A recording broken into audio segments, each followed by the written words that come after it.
Well, welcome everybody to Just Talk Live, and we are so glad that you are joining us this evening for a great conversation that we are going to have about reproductive justice with our siblings, Angela and Shanea.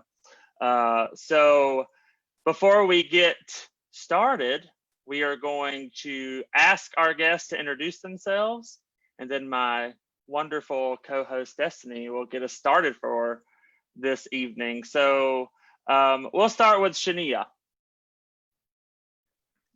Hey everybody, my name is Shanea, pronouns they, them. It's good to be here. I am the Associate for Gender and Racial Justice, living here in Louisville, Kentucky.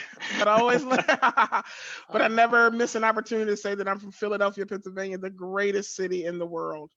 And a lot of my job revolves around racial justice, or gender justice as it concerns the LGBTQIA community, reproductive justice, and the like.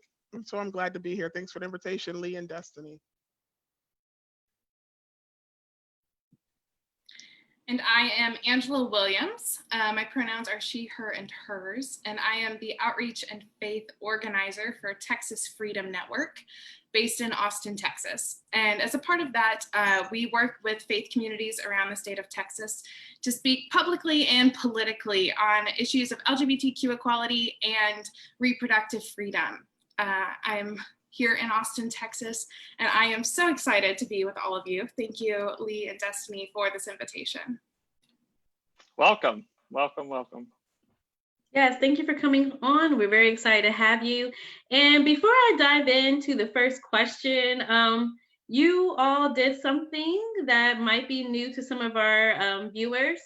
You used your pronouns. Can one of you just very quickly explain pronouns, why they matter, and why it's important to address people as how they want to be addressed?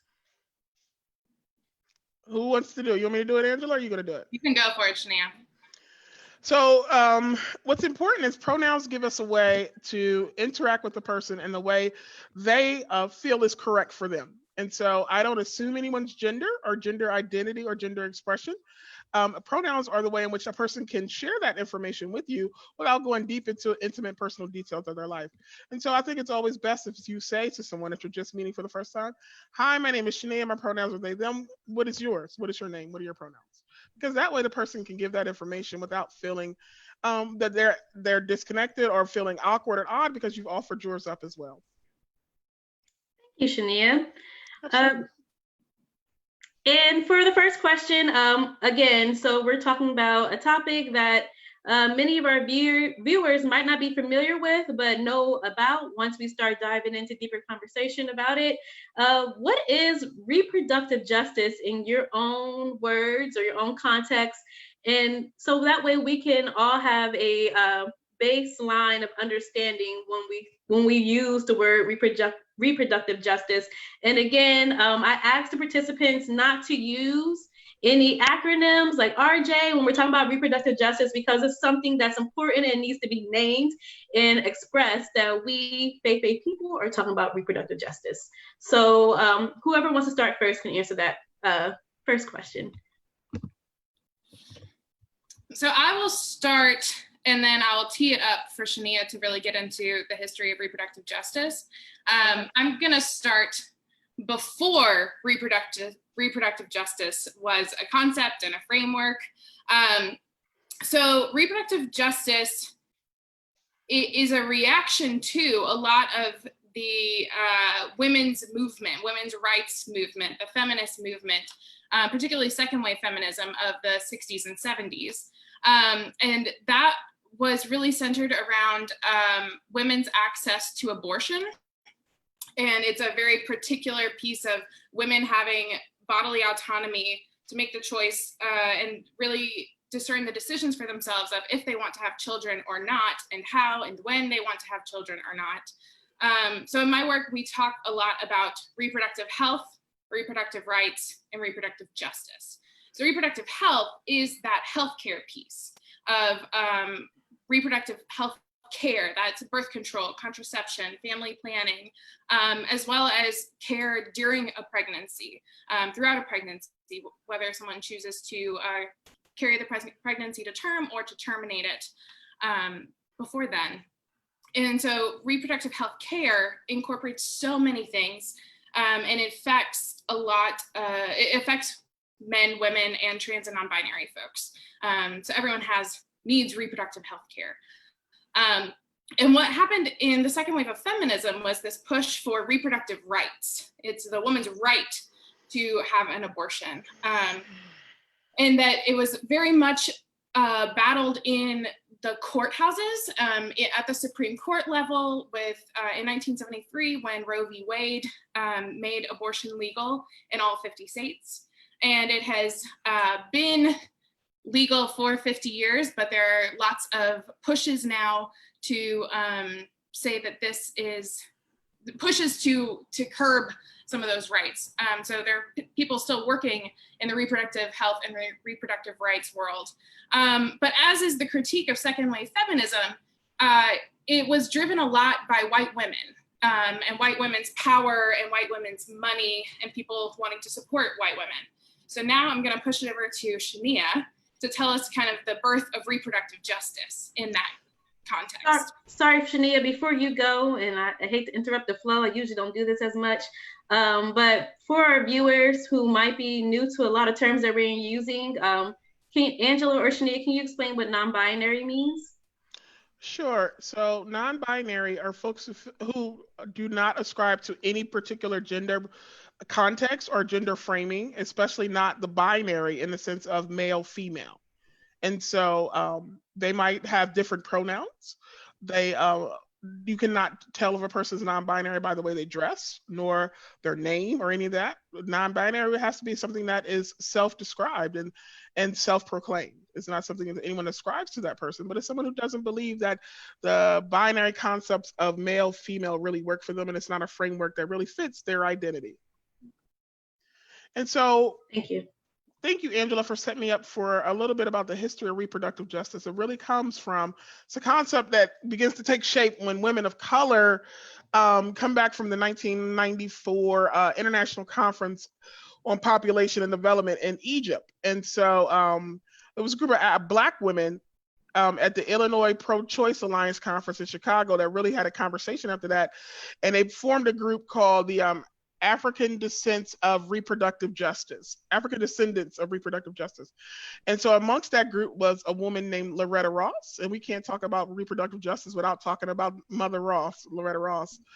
Loretta Ross goes on to start Sister Song. Sister Song is the mother house of reproductive justice. It's where it all kind of takes shape and takes form into what it is today. Sister Song is, I like to think of it, it's not necessarily the parent company, but really just it's the organization that really launches this into the public square of what reproductive justice is and why it's important. And I want to once again echo what I said before and kind of what Angela was alluding to, that it is women of color who really pick it up and run with it. And so across the country now, there are reproductive justice organizations that are run by Black women, Latino women, Asian women, and non-binary, gender non-conforming people who have really said that reproductive justice is not just an issue that is just for women in abortion. Reproductive justice is about so much more than that. And that's why it's hard for me to understand sometimes why people get into debates about it, because it's so much more, and it's for men as well. Reproductive justice is about my bodily autonomy, my right to choose how I have a family, when I have a family, if I have a family, and what that looks like. And so reproductive justice can be anything from testicular cancer screenings to abortion. All those things are a part of reproductive justice. And it's something that we really have to think Sister Song and the work of those who were the Black women and other women of color who really pushed this movement when it needed to be pushed in this country, far beyond what Roe v. Wade did, but more into what it is today and beyond.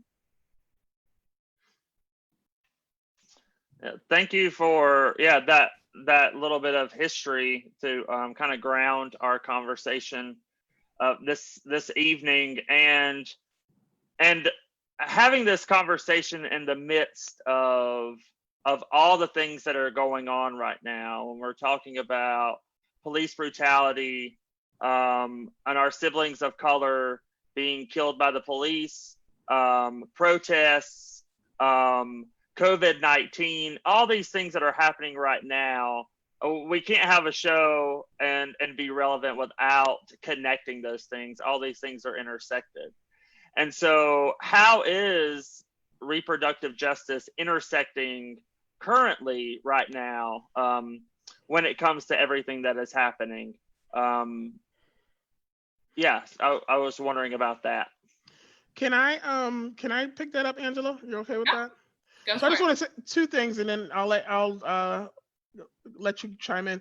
One is I want to say that because reproductive justice is about the care of the family and more than just about the single issue of abortion, if I am a parent and I have to worry about if my child's going to make it home safe at night, that's about reproductive justice. So it's way more if it's about COVID-19 and my ability to be safe and not be sick and to live. That's about reproductive justice. And so it encompasses all parts of the human identity, the human existence. And reproductive justice is something that is very much a part of being able to keep Black bodies safe. Yes. And Black bodies free from violence. That's reproductive justice. And I would be remiss if I also didn't mention In Our Own Voice. I don't know if you all have heard of In Our Own Voice before, but In Our Own Voice is the National Black Women's Reproductive Justice Agenda. This is the group that lobbies in Washington, D.C. for reform to laws that are made concerning our bodies and our choice.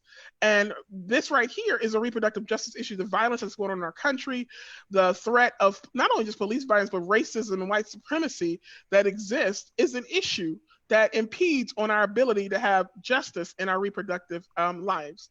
And In Our Own Voice is one of the collectives that make sure that those issues are heard in DC, where laws are being made. Yeah.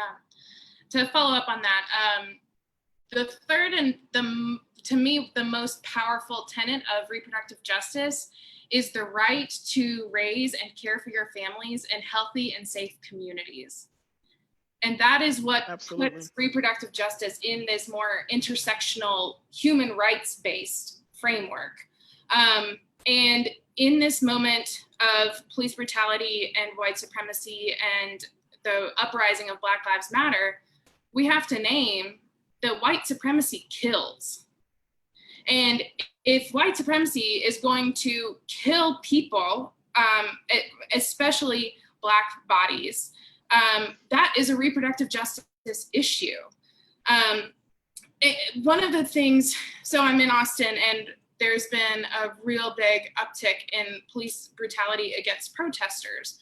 And in particular, there was a pregnant woman, she is still a pregnant woman, she's still alive, Saranika Nemo Martin, who was shot in the belly and in the back during a protest a couple of weeks ago. During a protest, and that also had rubber bullets and beanbag pellets and tear gas shot around a whole crowd of peaceful protesters. There's something very, the use of tear gas in a moment like this, when we're in a pandemic that affects the respiratory system, and we're gonna put tear gas that forces people to cough, well, tear gas also induces miscarriage. Yes. So if there are people who care about folks who are arguing for all pregnancies to be carried to term, well, then we've got to speak out against this police brutality that is affecting the reproductive systems of all of these people who are out in the streets. We can't dissect these things and say that this is one issue and this is another issue. No, they're all intersectional and they're all intersected. And I think Shanea pointed this out to us last week, that there are leaders in the reproductive justice movement who put out an article on Essence magazine putting their 5 demands of and calls to action in this moment. If I can take a moment to read those. It's about creating a unit of mental health providers, therapists, and other practitioners that can meet protesters instead of police or military personnel. That reproductive justice calls for demilitarization of the police. And that our elected officials locally and at all levels have to address the racism and sexism in the criminal legal system. There need to be reforms around police stops, use of force, ticketing, sentencing, and ending bail. And that this is a a piece of reproductive justice that, as we talk about what it means to reform police departments or defund police, that we've got to put more investments in affordable housing, addressing food insecurity, expanding healthcare, as a way of, this is where we can put that money that is going to militarize police forces. Absolutely. And particularly in these protests, ban the use of tear gas, ban the use of flash grenades and bangs, ban rubber bullets, pepper spray, and other non-lethal methods to clear out nonviolent protesters that are proving to be life-changing, causing traumatic brain injuries, severely injuring and impacting the lives of folks standing up to say Black Lives Matter. And the last one they're calling for is a ban on curfews, that is what creates these pressure cookers of really tense situations that we're seeing all across the country. And just to add to that work that was produced in Essence magazine was led by Sister Song and included organizations collectively across the country. Even the one that I used to be the chair of the board for, New Voices for Reproductive Justice, which is throughout Pennsylvania and Ohio. And so I think that's important work that is not only just about Roe v. Wade or things like that, but it's also about the totality of what the human existence. Yes. Thank you. And Shanea, you just reiterated it, but I wanted to make the point clear that I think what you all are sharing is so important to hear, especially as people as faith, and the reason why I asked you to explain what you're saying and explain the language, because a lot of times people of faith don't know, and they don't realize how much this work intersects with other things that we say that we're called to believe as the church, especially Presbyterians, moving in the way of Matthew 25, but other denominations in our stance on how we are against racism, we are against poverty, and doing the work that Christ has called us to be, but then we kind of make a frown or a face about this term, reproductive justice. So thank you for beautifully woven those pieces together. So segueing about talking about people of the church, what is the role that the faith community can play to one, engage in the work of reproductive justice, and also to educate? I think education, you gotta be educated before you can start engaging. So I guess let me flip those around. How can people educate themselves? What are some ways faith community can educate? And then also, how can they engage and talk about those work in a respectful manner? So I would say, I'm sorry, Angela, just to jump in there. Go on. I was ready for this question. First of all, as Presbyterians, we have policy on this. And I think that that's always important to mention, because one of the first things that I was told in my job when I came, because folks knew that I was coming with a heavy justice background, and in particular reproductive justice and other things, was that always remember the policies, stick to the policies. And so I want to also point out that we have had conversation and policy at General Assembly on this since right about 2006. And so 2006, 2008, 2012, 2018, this issue about reproductive justice has come up several times. One thing I want to in particular mention is I believe it was in 2012 that we had policy from General Assembly that encourages us to advocate for full access to reproductive health choice and reproductive health care for women and men and all folks. And so the church stands behind reproductive justice, not just in theory, but in practice. And so I think that's important to remember as Presbyterians, that we believe in this. And this is a part of our agenda and who we are. Yeah, I have gone through those policies, and they are fascinating. And it's always interesting to see what time periods we want to talk about things and what times we don't want to talk about things, what things might be a little more controversial, or people just don't want to touch that taboo subject. So here in Texas, I work for Texas Freedom Network, and our project working with faith communities is called Just Texas.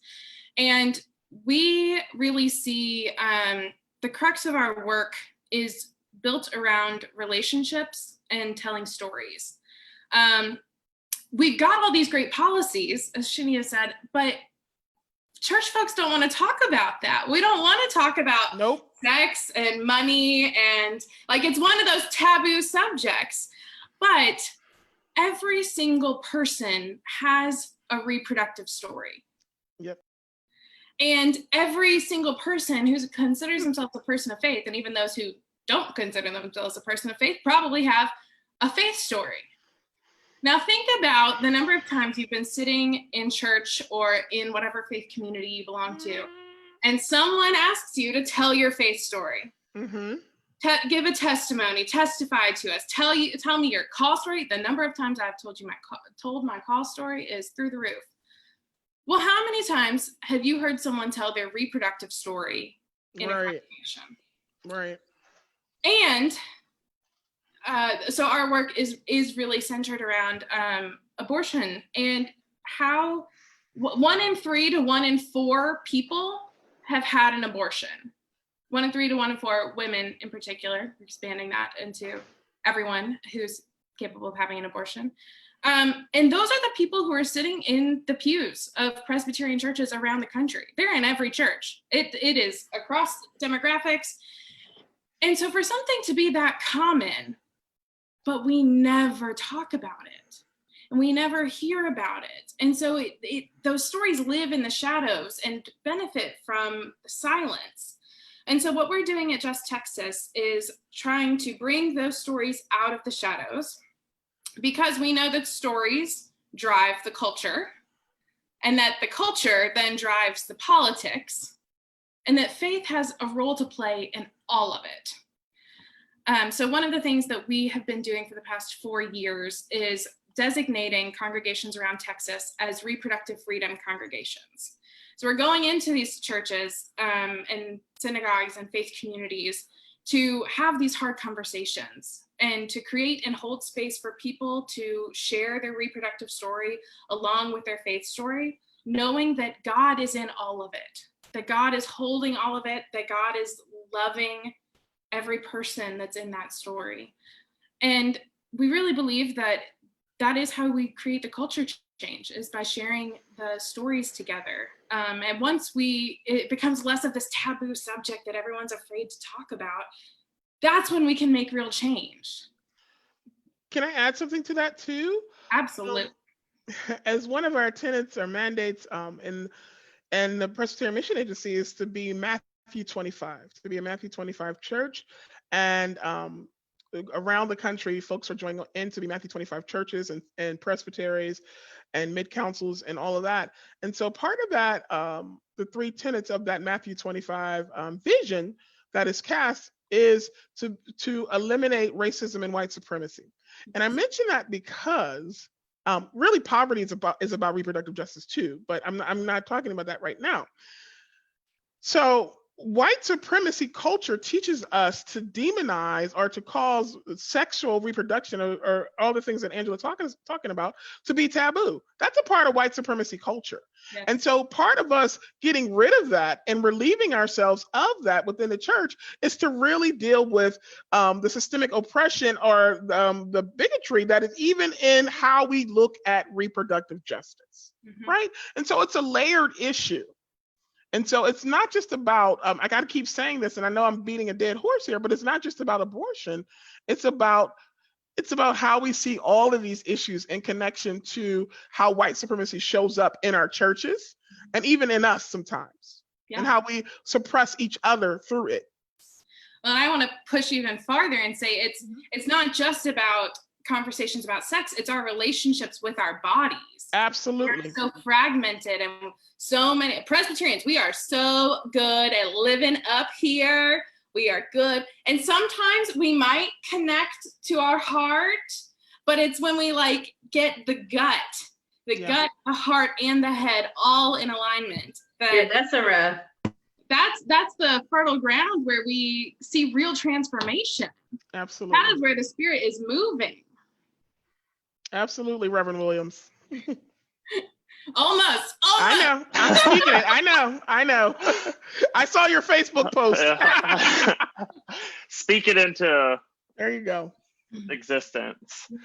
Y'all's whenever y'all are talking, it got me really thinking about how, and this comes off of a webinar that I attended a few weeks ago, and I think Angela was and Shanea might have been there too. But speaking about the organization that right-wing evangelical people have had success in speaking toward, specifically abortion, but focusing the conversation on just abortion, and having that be the end all be all of what we're talking about right now in reproductive justice.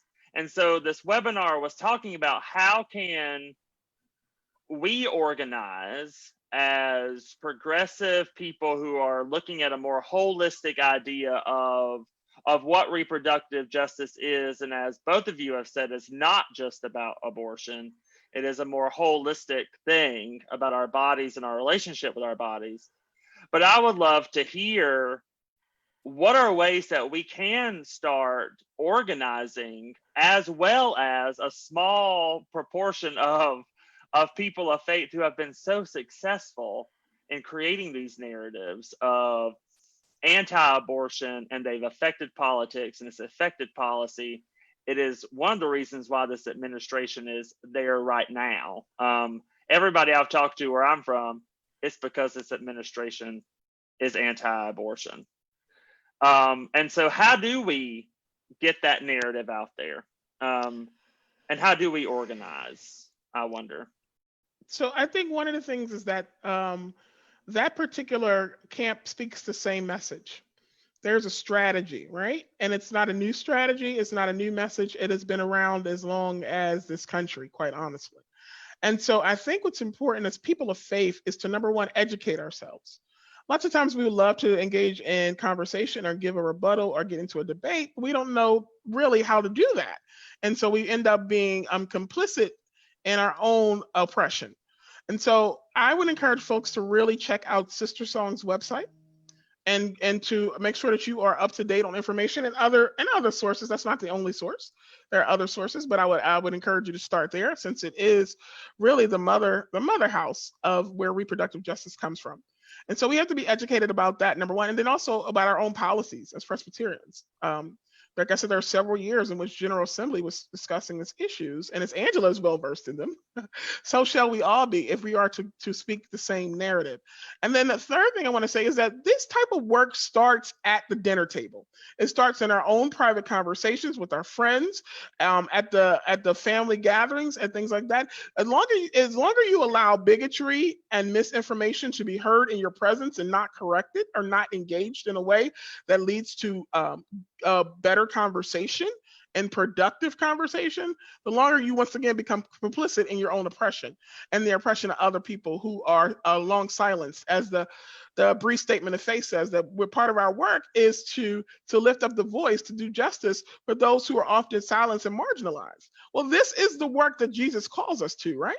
This is the work that we as Christians aspire to. And so that has to start on a personal level. That has to start with an informed conversation with those who are closest to you, and it continues from there. And then use your platforms in whatever way you can. If you're connected to a group, if your platform is Facebook, if your platform is an organization you're about of, and what ways are you bringing these issues to the forefront? Because once again, reproductive justice is about the totality of the human experience. And so how are you helping to make my Black life matter if you're not talking about reproductive justice? Because it's an intersectional issue. Angela? So I'm going to answer this in kind of two sections. One, we're going to go way back. We're going to go to history. Shanea is absolutely right in that those who are solely focused on abortion and are against it and about limiting access to that healthcare service, they have a very concrete message and they are very clear on that. A lot of folks don't know that there were Christians and Jews that came together in the 1960s before Roe v. Wade and created this underground network of sorts to get women who were seeking abortion care access to abortion care. They were flying across the country. They were going to other countries, going to other states where they could have access to this healthcare service before it was legal. And that was the Clergy Consultative Services, which is the forebear to the current organization called Religious Coalition for Reproductive Choice, that is still actively working on this issue of bringing people of faith together to speak out for families, for choice, and to support that access, and to say people of faith are still here. What I think has happened is the same thing that happened for mainline and progressive denominations over the past few decades, starting with the rise of the moral majority and the religious right, is these mainline and progressive voices just went silent. And we just decided we weren't going to talk about it because, of course, that was incomprehensible. And of course, that's a warping of our faith. But we gave up so much of that public square to really say something. And so there's this narrative of, well, I don't know what to say. I don't know what the church says. I hear these voices that are really loud on this one issue, or on LGBTQ equality and inclusion and affirmation. And that's it. That is the voice of faith in the culture. And what we've got to do is exactly what Shanea was saying. We've got to have these conversations, because I think what I have come across in meeting with folks in all these different congregations is they know where they stand politically, they know where they stand morally, they know where they stand ethically, but there's not that connection between this side and then this faith side. What is my identity as a Christian? What is my identity as a Presbyterian? How do these connect? Where is God in all of that? What are the biblical and theological groundings in all of those? And so we've got to do better about speaking and educating, so that folks can then get out and go get their own folks and start talking to them about it. And so I'm really grateful to you, Lee and Destiny, for creating a space like that, where we can have these conversations and say, hey, it's okay to support reproductive justice. You're not alone. There are other people of faith who are out and proud and loud about this. And so that's the one thing. How can we organize to do that? Well, how can we organize to do that? I'm answering it by connecting it to the history piece. The movement for reproductive rights really has kind of cut off its nose for its face in terms of distancing from faith communities. And so what is it like? Well, this is what faith means, then we're just not going to talk about it at all. But there are still plenty of organizations that are organizing all across the country for kind of women's rights, and in the reproductive justice world, like there's a whole landscape and it's huge. And yeah, so what we're seeing in Texas is there was a campaign, it's been about a year, I guess, where there were some anti-folks who were traveling around strategically to small municipalities in East and West Texas, getting old, white, male city councils to vote for abortion bans and designating some of our partners in the work as criminal organizations. Now, this is unconstitutional. This has no basis in health or science or medical information. And these are already places where there are no clinics. That healthcare service is already limited, on top of the lack of hospitals and in rural towns and counties around the country. You know, they're picking on abortion, but there's already a lack of services, of social services in all of these places. And so we started hearing from citizens in these towns saying, don't let them come here. And the citizens started, and they created this Facebook group, and folks just started talking to each other saying, oh, well, they came to my town and said this. Oh, well, our city council meeting is this time. We're gonna get together a group of folks to say that, and have been really successful in pressuring the local city councils not to vote for these things.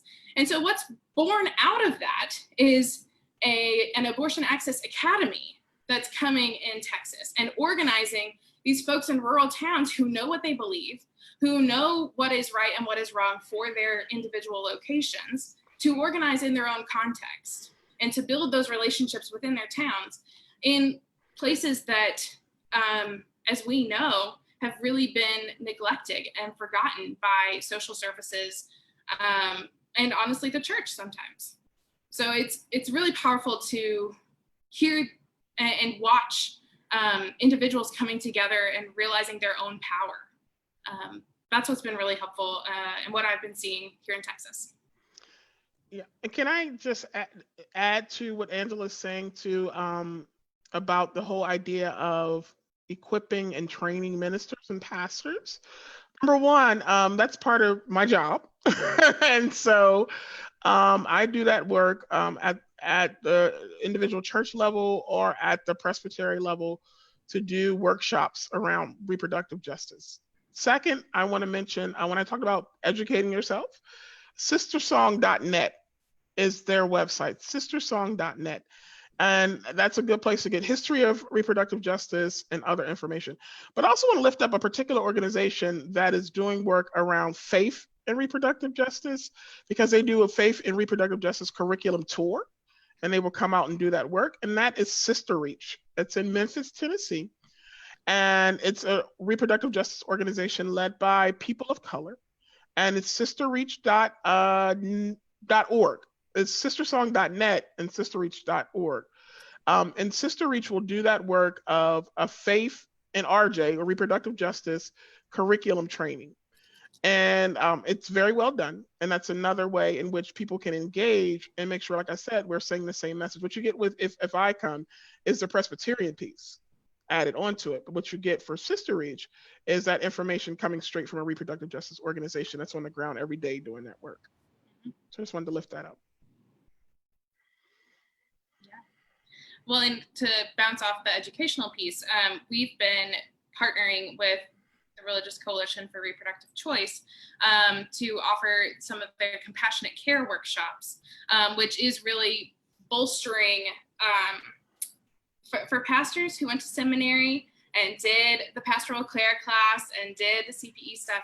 There still wasn't enough grounding and enough, in my opinion, enough of how to create and hold space for those really difficult conversations, and to get pastors to think through their own theology of reproductive justice. Absolutely. And that so much of that, so in this workshop, you both learn the pastoral care skills of, again, creating and holding that space to hear someone's story, to silence whatever is going on inside you. You can have all the theological conversations and whatever, but you've still got to show up to the person in front of you who is weighing really difficult decisions.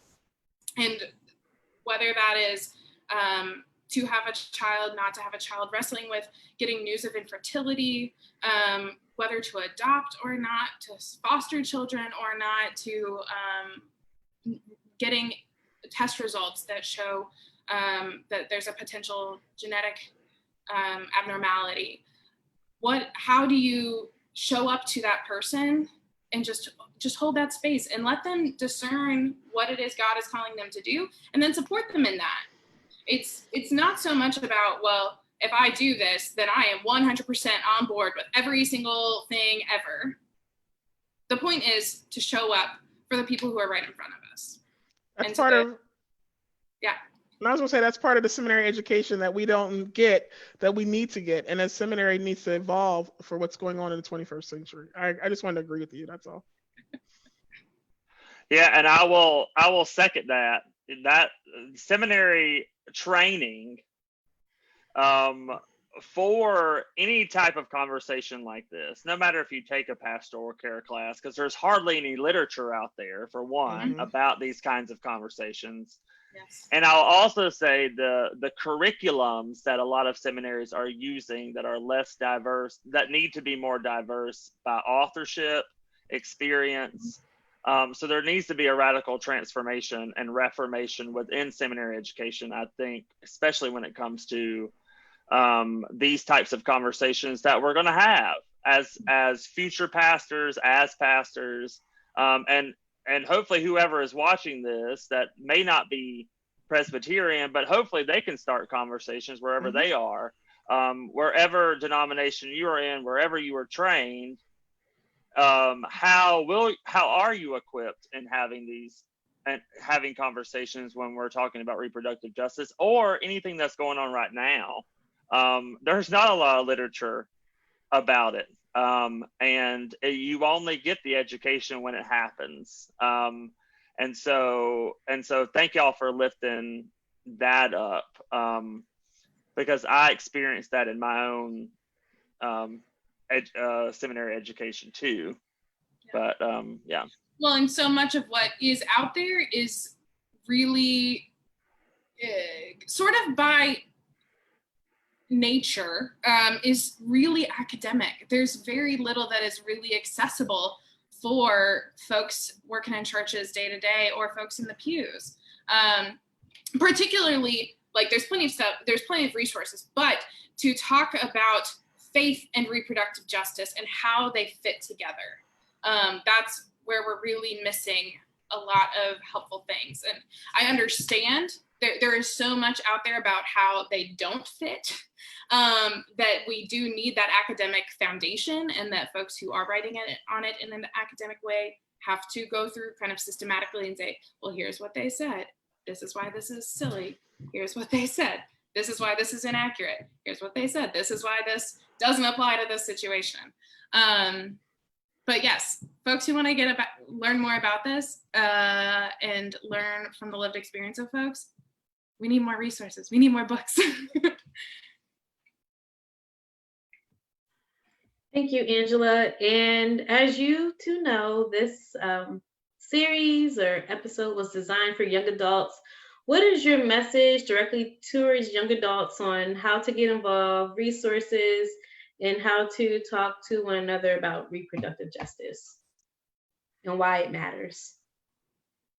So I would first chime in and say, I can't say enough about doing your own research, that you are an informed person having these conversations. I think that young people especially need to be having these conversations because they are ones who seem to be disproportionately more affected by these issues, and making sure that you know how to make decisions for yourself that are well informed and that you have really prepared yourself for whatever your reproductive choice might be. Second of all, for those of you all who are involved in the situations of social unrest right now and protest and all of that commitment, realize too that the Black Lives Matter movement has reproductive justice as one of their tenets. And because that movement is intersectional, you cannot fight for Black lives or cannot be involved in making reform in our country without knowing that this is a part of that reform, that this is a part of the revolution that needs to happen in our country, is the rights that reproductive justice stands for. Reproductive justice, reproductive education, reproductive health care, all of that is a part of what we're fighting for. And even in particular, I just want to lift up, because we haven't said it, that as it concerns trans lives as well. That trans folks are a part of this conversation, are affected by reproductive justice issue and reproductive rights and reproductive health care. And they are too a part of the intersectional conversation about what real justice and real equity and equality looks like in this country. And especially given this past weekend's information that came out, we have to say trans folks have a right to health care. Absolutely. Period. Absolutely. Have a right to access affordable healthcare, free healthcare. But that is such a big barrier, is, you know, the financial access, as well as having medical professionals who will affirm their identity. There's so much of avoiding going to get treatment, preventative treatment, or treating something that's already there, because of a fear that they're going to receive discrimination and harassment in doctors' offices. I just want to say, this is something that I've called out in my own godson before. And that's just, sometimes, you know, we will let certain things slide. And I think when letting things slide, they become more and more of a reality, become more and more of a staple. Little jokes little terms, derogatory sayings or slang that impedes. That type of stuff can impede a person's identity more than you realize, and can impede on their rights and their self esteem. And so, and I think about that as it concerns jokes about abortion, jokes about trans folks, and all of that. Like I just want to lift that up for somebody that might need to hear that as a young person, that those little jokes, the little things, calling people gay or things like that in a derogatory way are all important as young people, and as a little sayings that folks do that just aren't cool and are not helpful. Yeah. So I think that so much of the difficulty around these conversations goes to the way we do and do not talk about sex. Yes. The culture that we are swimming in the United States, the water that we are in, well, we know it's white supremacy. And we know that there is a lot of shame, and shame from a religious standpoint, around sex and sexuality. So, Destiny, when you asked about what can we tell young people, well, young folks, if you are still in youth group, ask for sex education to be taught as a part of your Christian education and formation. There's a really wonderful curriculum called Our Whole Lives by the Unitarian Universalist Association. And there are plenty of folks who are educated on this, that has a really formative, from infancy to death, the full lifespan of how to talk about sex and our bodies in healthy and developmentally appropriate ways. I know for myself, I'm a cradle Presbyterian, and knew I didn't believe what those really loud Christians over there thought, but didn't have a constructive way to talk about that until I left, until college, until I became a YAV, plug the YAV program, Young Adult Volunteers. You're welcome, Destiny. But we've got to have these conversations around sex and sexuality and normalize it way, way earlier. So it's easier to have those conversations. It becomes an embodied practice. You don't get so anxious and feel that ball in the gut because someone said sex in church. If you ever even hear that, if someone says sex in the world, and so that is one piece.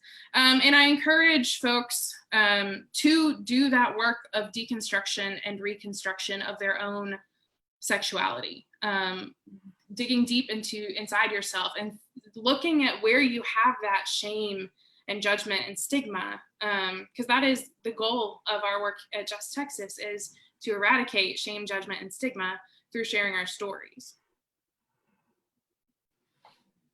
Yeah, I remember so I was a YAV too, and everybody knows that, that's watched this. But part of my YAV experience was partnering with a church in Nashville, and they had a sex camp.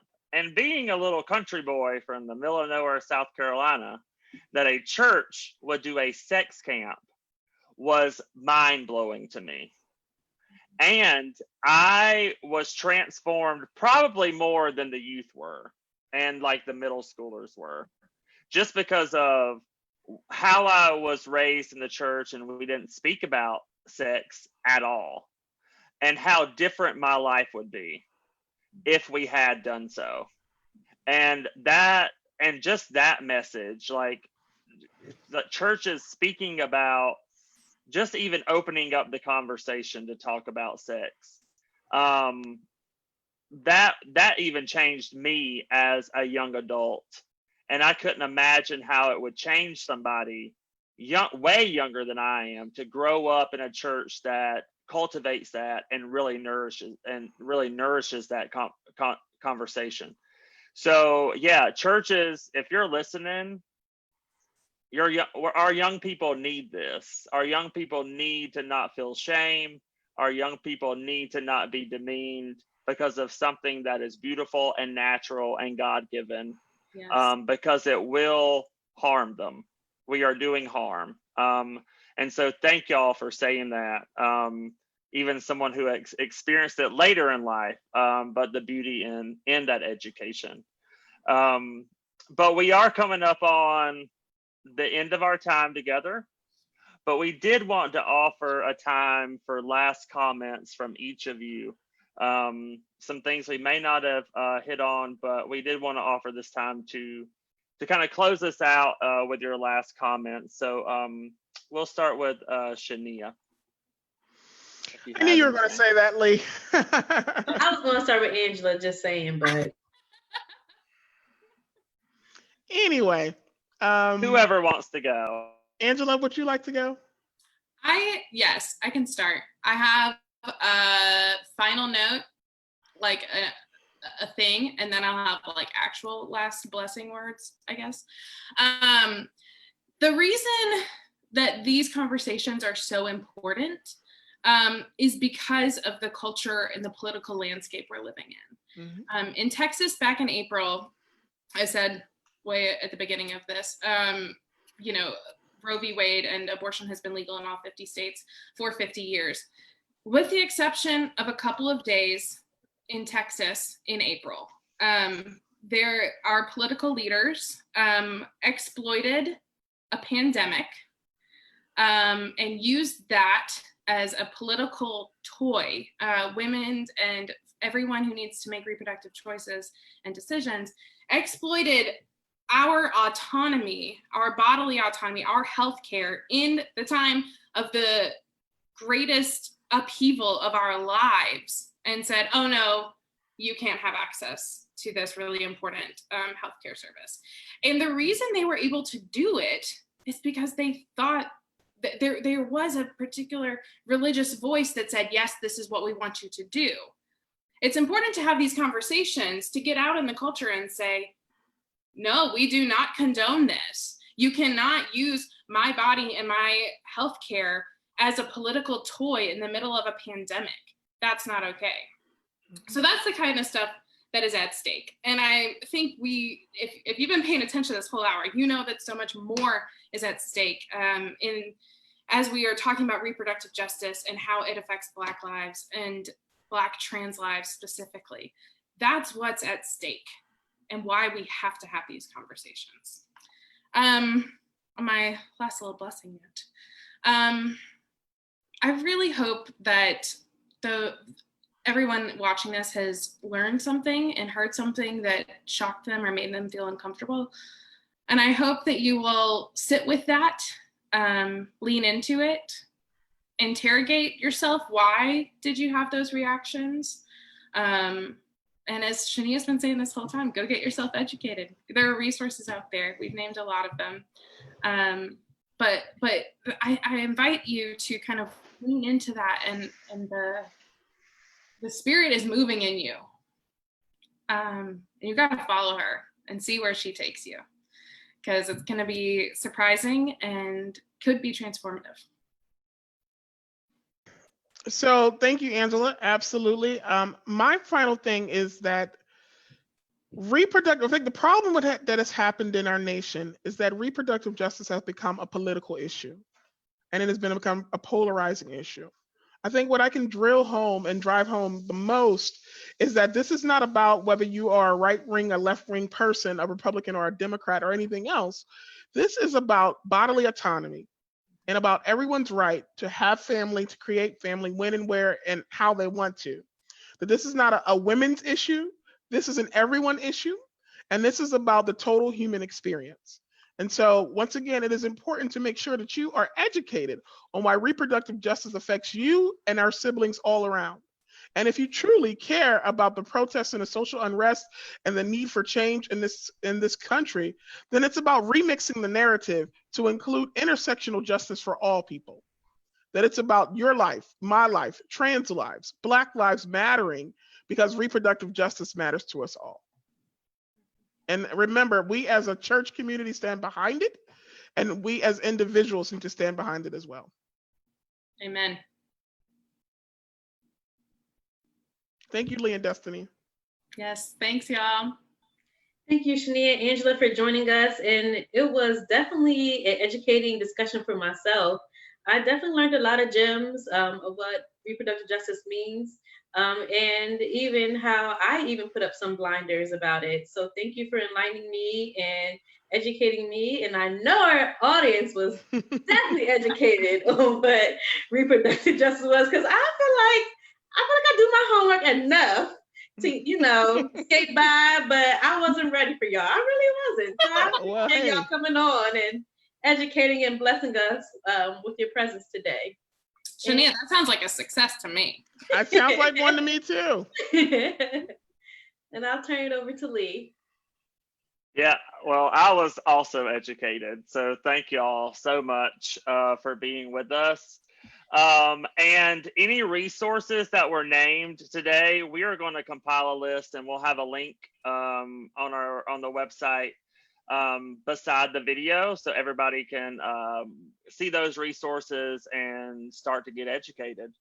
But again, thank you to Angela and Shanea for being with us.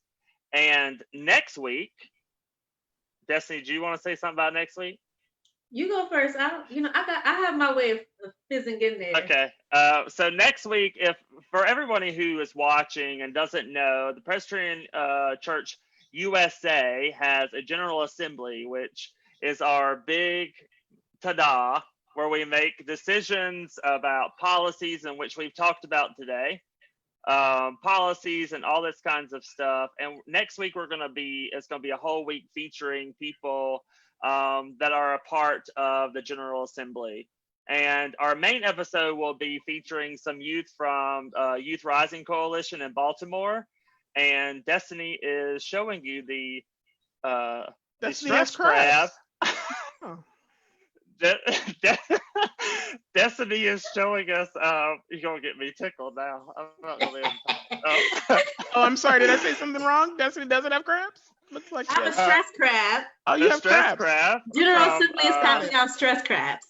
Stress crabs from Baltimore, from Presbyterian Baltimore, and I'm sure you're sad that you will not be getting one of those. But I got one. I don't want crabs. Who gets those? Who doesn't like crabs? But until next time, we will see you then. And thank you for joining us. And thank you, Angela and Shanea. Thank you. Thanks, Close y'all. it out. So like we said, next week, every day at 2 p.m., except for our main event, 6 p.m. Tuesday. And Stress Crab, I have to give them a name, but Stress Crab will be on too. He will. They will. All right.